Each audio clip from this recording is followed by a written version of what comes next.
2.5 महीना इससे ज्यादा नहीं लेगा, बाबा कार्य सफल कर ही देगा।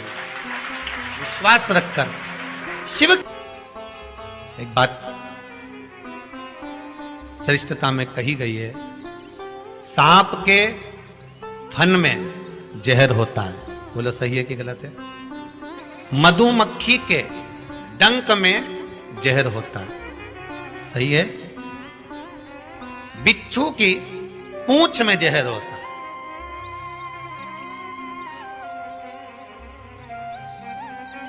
पर मनुष्य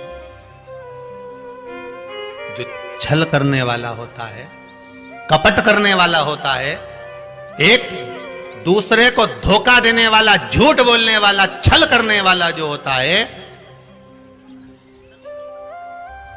उसके तो रोम रोम में जहर होता है।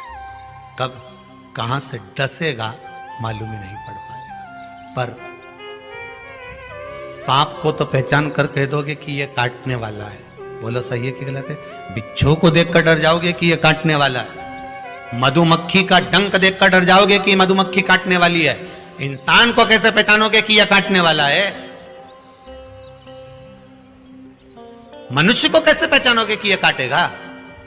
मानव को कैसे पहचानोगे कि ये काटेगा? हो सकता है तुम्हारे नजदीक में रहता हो, तुम्हारे साथ में रहता हो और कई वर्षों तक साथ रह रहा हो, कब काट जाएगा आपको मालूम पड़ेगा? नहीं। सांप को देखकर भर जाएगा कि इस काट सकता है, बिच्छू काट सकता है, सांप, ये मधुमक्खी मुझे डंक मार सकती है, पर मनुष्य को कैसे पहचानोगे? तो शिव महापुराण की कथा एक बात बहुत सुंदर कहती है कि जितने विषैली हैं मधुमक्खी शंकर जी के पास,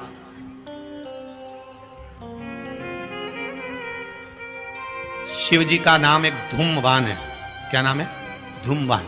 माता पार्वती का नाम एक धूमावती, जिनके पास में मधुमक्खी ढेर, पूरे शरीर के आसपास में मधुमक्खी है धूमावती के।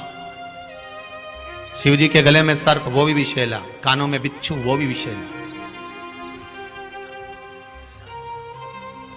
हम कैसे पहचानेंगे कि ये व्यक्ति विषैला है, ये हमको धोखा देगा, ये कपट करेगा, ये छल करेगा, ये झूठ बोलेगा, ये प्रपंच करेगा? कैसे पहचानेंगे? शिव महापुराण की कथा कहती है हमें पहचानना नहीं है।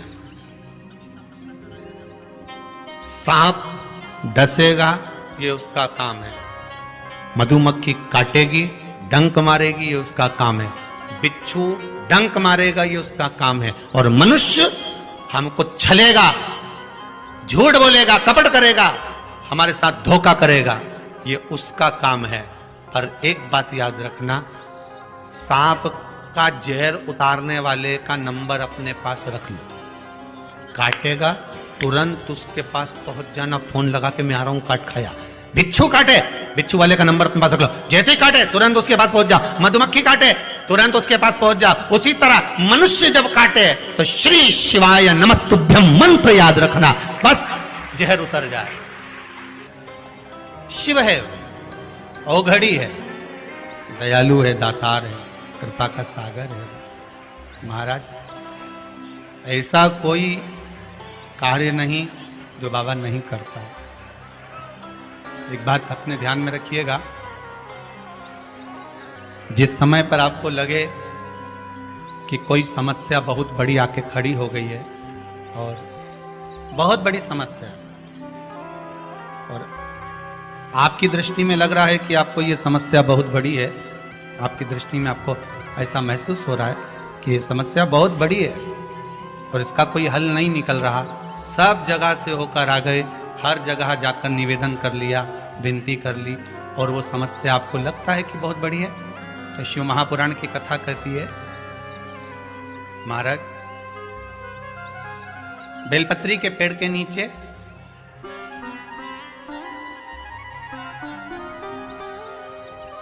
एक छोटा सा शिवलिंग का निर्माण करो। काय का निर्माण करना है?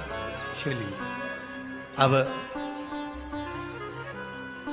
बेलपत्री के पेड़ के नीचे आप अगर सोचो कि भाई मैं ब्राह्मण हूं, सफेद मिट्टी का शिवलिंग बनाना है, क्षत्रिय हूं, लाल मिट्टी का शिवलिंग बनाना है, या वैश्य हूं, पीली मिट्टी का शिवलिंग बनाना है, या शूद्र हूं तो काली मिट्टी का शिवलिंग का निर्माण करना है। शिव महापुराण की कथा कहती है, लिंग पुराण कहती है, नर्मदा पुराण कहती है कि बेलपत्री के पेड़ के नीचे आप जिस शिवलिंग का निर्माण करें उसके लिए आपका वर्ण नहीं देखना, आपको तो बेलपत्री के नीचे की ही मिट्टी ले लेना, फिर वो जिस कलर की। हाँ, अगर आप घर में शिवलिंग का निर्माण कर रहे हो तो आपको वर्ण देखकर मिट्टी लेना है कि हम ब्राह्मण है तो सफेद मिट्टी का शिवलिंग बना ले, वैश्य है पीली मिट्टी का बना ले, क्षत्रिय है लाल मिट्टी का बना ले, शूद्र है तो काली मिट्टी का बना ले। पर अगर कोई समस्या बड़ी विकट है और आपको लगता है कि इसका कोई हल नजर नहीं आ रहा,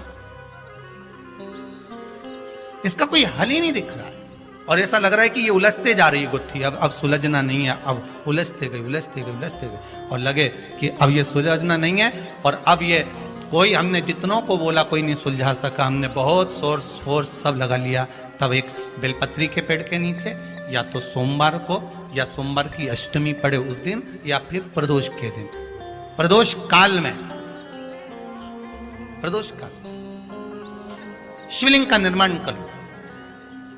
और महाराज 5 सफेद फूल, थोड़ी सी काली तिल, एक यज्ञोपवीत, पंचामृत स्नान कराने के बाद बाबा को समर्पित कर कर, बाबा से निवेदन कर कर, घी का दिया लगाकर विनती कर कर, उस शिवलिंग से निवेदन कर कर बाबा को अर्ध परिक्रमा देना है बेलपत्री। कितनी परिक्रमा देना है? आदि परिक्रमा बेलपत्री की। आदि परिक्रमा कैसे? जैसे शिवलिंग का निर्माण आपने यहां करा तो सामने बैठकर अगर आप उठे हो तो आधा बेलपत्र के पीछे जाना और वापस लौट कर आ जाना, पूर्ण परिक्रमा नहीं, अर्ध परिक्रमा कर कर शिवलिंग को नमन कर कर, दीप जब ठंडा हो जाए शिवलिंग को उठाकर निवेदन कर कर विश्राम कर दीजिए। उस कार्य को बोलकर शिवलिंग को जल में विसर्जन करना। कौन सा कार्य? जो सब दूर से आप हार गए और लगा कि अब इसके सिवाय कोई सार तत्व नहीं है, तब करना ये उपाय, तब करना इस उपाय। बाबा से निवेदन कर कर आओ।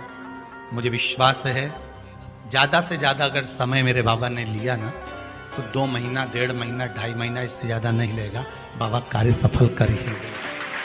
विश्वास रखकर शिव की आराधना करें, करुणा सागर शंकर। विश्वास रखकर आपने अगर भाव प्रकट कर, कोई भी उपाय आप कर रहे हैं उसमें आपकी विश्वासता होना चाहिए, उसमें आपका भरोसा होना चाहिए, उसमें आपकी दृढ़ता होना चाहिए।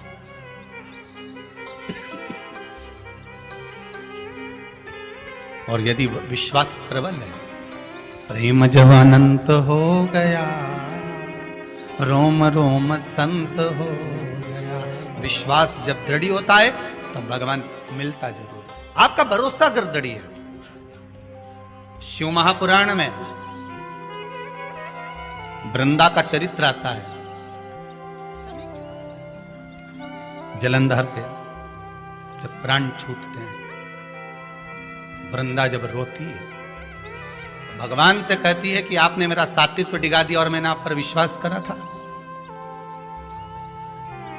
भगवान विष्णु ने कहा था कि वृंदा के पति को मारना है, तो शंकर भगवान कहते हैं शिव महापुराण में, मैं वृंदा के पति को नहीं मार सकता क्योंकि वो सात्वित्ववान है, उसकी सात्वित्वता की प्रखरता है।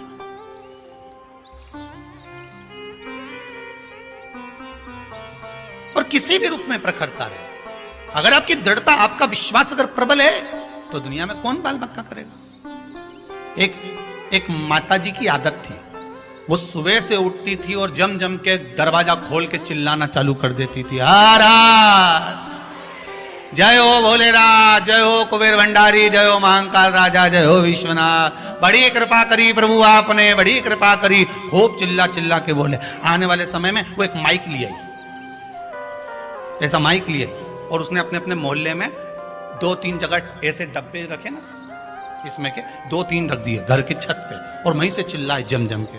सुबेरे उठे और मुंह धोया नहीं धोया और बाहर आके चिल्ला। अब इसके कारण इसके पास में एक पड़ोसी रहता था, वो कभी भगवान को नहीं मानता था, इतना दुखी हो गया, इतना दुखी हो गया जिसके कारण परेशान हो गया। ये चिल्लाना चालू करे सुबह 5:30-6 बजे से। अब वो बेचारा बड़ा दुखी, किससे कहे, और वो झगड़ा करने आए तो ये लड़ने भी बैठ जाए। और लड़े कैसी? वो चिल्लाए, गालियां दे और ये चिल्लाए, वाह वाह प्रभु बड़ी कृपा करी। अब उसको और चिढ़ बैठे। बता भगवान पड़ोसी बड़ा परेशान, कभी भगवान को मानता नहीं था, अगरबत्ती नहीं लगाए, धूप बत्ती नहीं लगाए, कभी दिया नहीं लगाए, कभी भगवान के धोख नहीं लगाए, बड़ा परेशान। अब एक दिन सवेरे सवेरे इसने माइक उठाया और चिल्ला के बोली शिवरात्रि के दिन, भोलेनाथ हर हर महादेव, जय महाकाल राजा, जय विश्वनाथ, बड़ी कृपा करी प्रभु, बड़ी कृपा करी, पर आज घर में खाने का कुछ नहीं है, मैं जा रही मंदिर, भोजन भेज देना भोलेनाथ। ये चली गई। इसके पड़ोसी ने सोचा आज इसको मजा चखाता हूं सही तरह से। वो बाजार गया, आटा चावल दाल शक्कर घी नॉन मिर्ची सब ले आया, इसके आंगन में इसके दरवाजे पर रख दिया।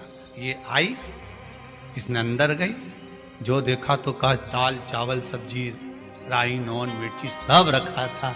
फिर माइक लाई उठा के, फिर चिल्लाने लगी, हर हर महादेव, मारे महादेव, जय हो मेरे महाकाल राजा, जय हो मेरे काशी विश्वनाथ, जय हो मेरे कुबेर भंडारी, बड़ी कृपा कर दी, खाने का सामान भेज दिया, बड़ी कृपा करी। इतने में पड़ोसी दौड़ कर आया, मूर्खों जैसी बात मत कर, कोई भगवान भगवान नहीं आया, वो तो मैं ला कर रखा, वो तो मैंने ला के रखा, तू तो भगवान से कह के गई थी, कहां का भगवान आ गया। इतने में इसने फिर माइक उठाया, हर हर महादेव, जय हो महाकाल राजा की, जय हो काशी विश्वनाथ की, जा खोलने से भी दान करवा दिया।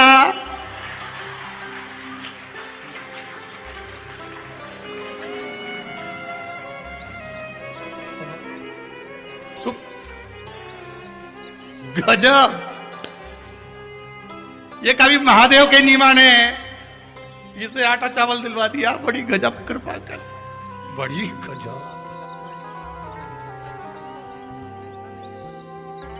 उसने कहा तेरा भगवान आया था देने, मैंने रखा, मेरा जय जयकार कर। उसने कहा मैंने तो महादेव से कहा था, महादेव ने तुझे कहा, तूने लाके रखा,